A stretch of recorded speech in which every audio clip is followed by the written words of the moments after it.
ये आज के परिप्रेक्ष्य में बहुत महत्वपूर्ण तस्वीर है, क्योंकि आज यहाँ बीच में एक दरार डालने की चेष्टा की जा रही है। मोहनदास करमचंद गांधी यानी महात्मा गांधी या बापू या फिर राष्ट्रपिता, लंबे समय तक ये सब नाम मिस्टर गांधी के पर्यायवाची रहे हैं। पूरा नाम तो शायद ही कोई लेता है आज के समय में, और शायद ही जिन्ना, सावरकर और डॉक्टर अंबेडकर के अलावा ऐसा कोई भारतीय नेता हो जिन्होंने उन्हें मिस्टर गांधी के नाम से पुकारा होगा। जवाहरलाल नेहरू और वल्लभ भाई पटेल के लेटर्स भी उनके लिए अक्सर डियर बापूजी लिखा करते थे। उन लेटर्स में भी वो संबोधन जो करते थे बापूजी को, वो डियर बापूजी लिखकर करते थे। गुजरात की पृष्ठभूमि के गांधी के पुत्र और कई करीबी लोग उन्हें भाषाई चलन के अनुसार बापूजी ही पुकारते थे, जो पिता का पर्याय है। और इसी चलन के साथ साथ कांग्रेस के कई युवा नेताओं ने भी इसी संबोधन को अपना लिया। कस्तूर पहले ही अफ्रीका में सबकी बा बन चुकी थी और उनका ये संबोधन भी गुजराती चलन में उनके नाम से जुड़ गया और वो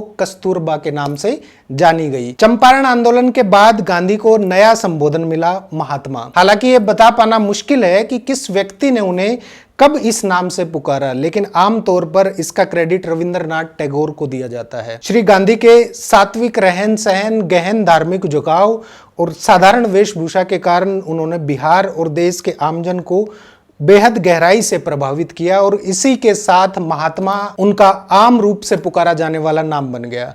और अब आलम यह है कि उनके कई विरोधी भी अपने संबोधन और पत्रों में उन्हें महात्मा जी कहते हैं। इतना ही नहीं, मिस्टर गांधी का हत्यारा नाथूराम गोडसे भी अपने आंदोलन में दिए गए बयान में उनके नाम के पीछे जी लगाकर संबोधित करता था। नमस्कार दोस्तों, कैसे हैं आप सब। दोस्तों, महात्मा गांधी जी को लेकर समय समय पर बवाल होता रहता है और सोशल मीडिया पर एक धड़ तो 24/7 इस बात पर डटा रहता है कि आखिर मिस्टर गांधी को महात्मा या राष्ट्रपिता क्यों कहा जाता है।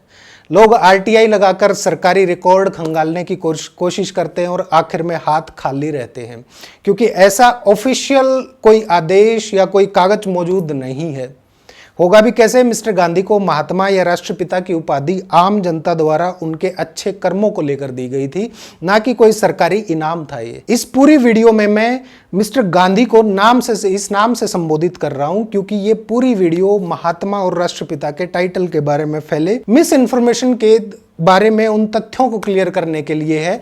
अगर मैं भी इन्हीं शब्दों का संबोधन करूंगा तो बहुत सारी बातें, बहुत सारे वाक्य, उनके भाव बदल जाएंगे और एक क्लियर इन्फॉर्मेशन नहीं दे पाऊंगा। जनरली हम लोग देखते हैं कि न्यूज या सोशल मीडिया पर हर समय पर एक विवाद खड़ा रहता है मिस्टर गांधी के, राष्ट्रपिता और महात्मा के संबोधन को लेकर। कुछ दक्षिणपंथी अक्सर ये सवाल उठाते हैं कि आखिर गांधी राष्ट्रपिता कैसे हो सकते हैं। पॉलिटिकल पार्टीज के ट्रोल्स या मासूम लोग जो राजनेताओं के ट्रैप में फंस जाते हैं, उनको अगर छोड़ भी दें तो कई लोग सीरियसली ये सवाल पूछते हैं कि किसी को ये पदवी कैसे दी जा सकती है। उत्तर प्रदेश के हाथरस निवासी गौरव अग्रवाल की एक आरटीआई के जवाब में केंद्रीय संस्कृति मंत्रालय ने जनवरी 2020 में साफ कर दिया था कि ना तो कभी भारत सरकार ने ऐसा कोई नियम बनाया है और ना ही इस संदर्भ में कोई अध्यादेश लाया गया था। जब कांग्रेस सत्ता में थी तब साल 2012 में लखनऊ के एक स्टूडेंट ने इस बाबत कानून बनाने की मांग उस समय के जो तत्कालीन राष्ट्रपति प्रतिभा पाटिल और प्रधानमंत्री मनमोहन सिंह थे उनसे की थी। तब भी गृह मंत्रालय ने यह साफ कर दिया था कि संविधान का आर्टिकल 18/1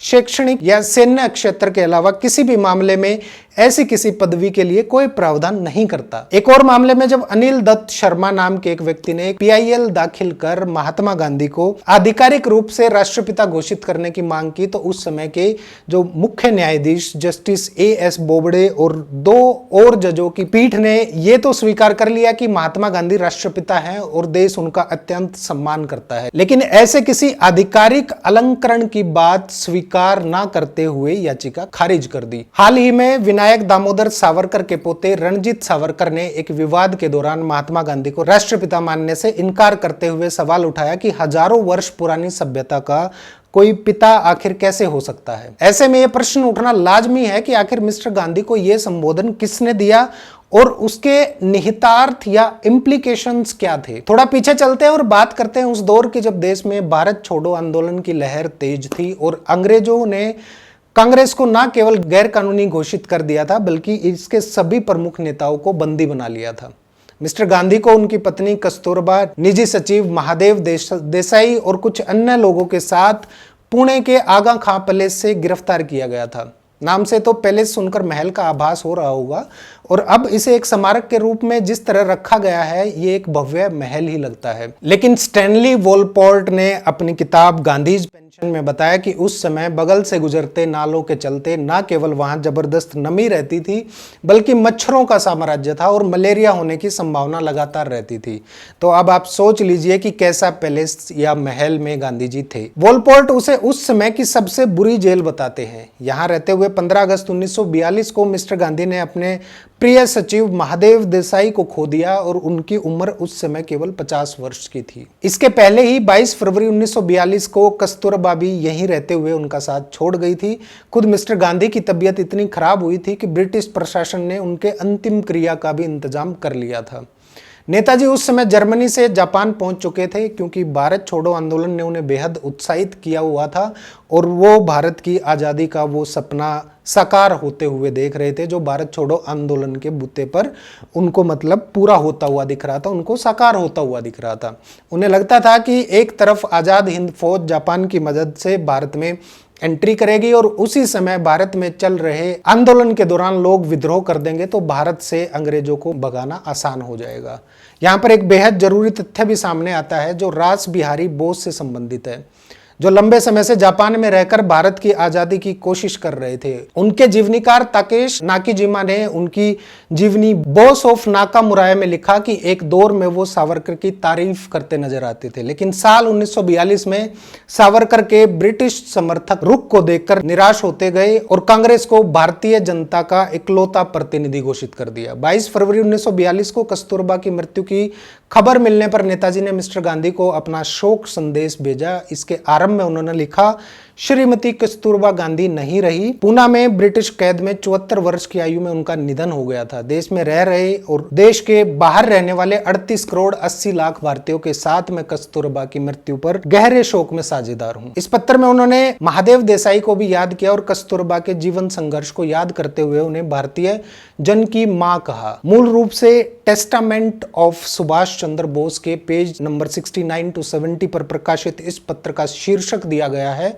भारतीय जन की मां को श्रद्धांजलि, और यह संबोधन राष्ट्र माता के बेहद करीब है। इसके करीब 2.5 साल बाद उन्होंने मिस्टर गांधी के नाम एक संदेश दिया। उससे पहले तक के संदेशों में वो महात्मा जी कहकर संबोधित करते थे, लेकिन 6 जुलाई 1944 को उनके नाम दिए संदेश के शीर्षक में उन्होंने फादर ऑफ नेशन लिखा था या संबोधित किया था। यह संदेश जापान से आजाद हिंद रेडियो द्वारा प्रसारित किया गया था, जो मूल रूप से ब्लड बाथ में पेज नंबर 24 to 34 पर छपा है, जिसे सुगता बोस और शिशिर कुमार बोस ने नेताजी के पत्रों तथा संदेशों के संकलन दिल्ली चलो में 212 से 222 और the essential writings of Netaji Subhash Chandra Bose में पेज नंबर 300 से लेकर 309 पर संकलित किया गया है। हालांकि इस संबोधन की शुरुआत में तो उन्होंने हमेशा की तरह महात्मा जी ही कहा है और विस्तार से अपनी नीतियों की चर्चा करते हुए ब्रिटिश सत्ता से मुक्ति की राह सुझाते हुए जापानी मदद को सही ठहराया। लेकिन भाषण के अंतिम पंक्तियों में वो कहते हैं,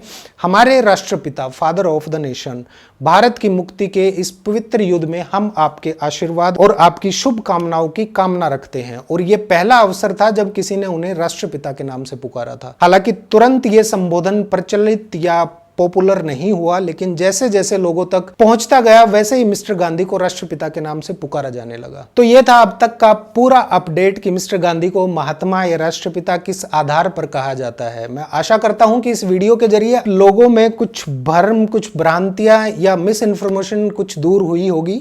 मैं हमेशा आप लोगों से कहता हूं कि किताबें पढ़ने की आदत डालिए, भले ही थोड़ा समय हो लेकिन पढ़िए जरूर।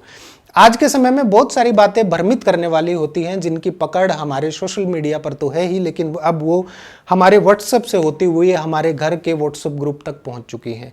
किसी भी न्यूज़ को लेकर भ्रमित मत होइए, संदर्भ या सोर्स चेक करिए और पुख्ता होने पर ही किसी इन्फॉर्मेशन को अपने दिमाग में जगह दीजिए। वीडियो कैसी लगी कमेंट करके जरूर बताइए और वीडियो को लाइक करके शेयर जरूर कर दीजिएगा।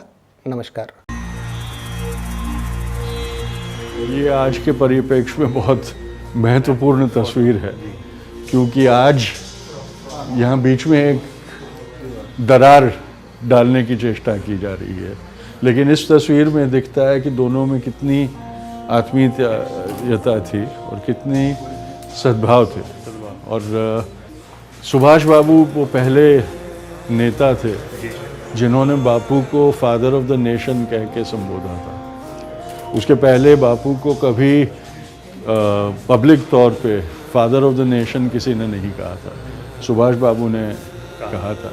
ये बात इसलिए जानना महत्वपूर्ण है कि आज सुभाष बाबू और बापू के बीच में जो ये दिखाया जाने की चेष्टा की जा रही है कि बापू ने उनके ऊपर अत्याचार किया और तब से उनके बीच में मतभेद थे, पर ये तस्वीर सबूत है, गवाह है कि मतभेद होने के बावजूद एक आत्मीयता भी थी और एक आदर भी था दोनों में।